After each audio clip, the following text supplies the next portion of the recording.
కోనసీమ తిరుమలగా పేరొందిన పవిత్ర పుణ్యక్షేత్రం వాడపల్లి శ్రీ వెంకటేశ్వర స్వామి ఆలయానికి 216వ నెంబర్ జాతీయ రహదారి నుంచి గోదావరి గట్టు మీదుగా నేరుగా చేరుకునేందుకు వీలుగా నూతన రహదారి నిర్మాణానికి నిధులు మంజూరు అయ్యాయి.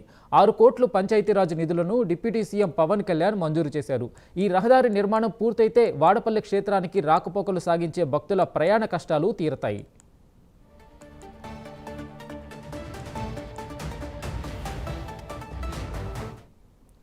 కొత్తపేట శాసనసభ్యులు బండారు సత్యానందరావు పవన్ కళ్యాణ్ కలిసి వాడపల్లి ఏటిగట్టు రోడ్డు నిర్మాణానికి నిధులు కేటాయించాలని కోరారు.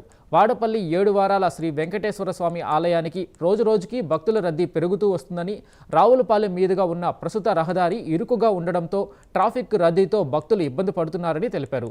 216 జాతీయ రహదారి నుంచి ఏటిగట్టు మీదుగా 7 కిలోమీటర్ల మేర రోడ్డు నిర్మిస్తే ఈ సమస్యకు పరిష్కారం లభిస్తుందని తెలిపారు. దీనిపై పవన్ కళ్యాణ్ సానుకూలంగా స్పందించి తక్షణం నిధులు మంజూరు చేశారు. ఈ రోడ్డుని అభివృద్ధి చేస్తే భక్తులు గోదావరి తీరాన ప్రయాణించడం ద్వారా ఆధ్యాత్మిక పర్యాటకం అభివృద్ధి చెందుతుందని డిప్యూటీ సీఎం పవన్ కళ్యాణ్ అన్నారు.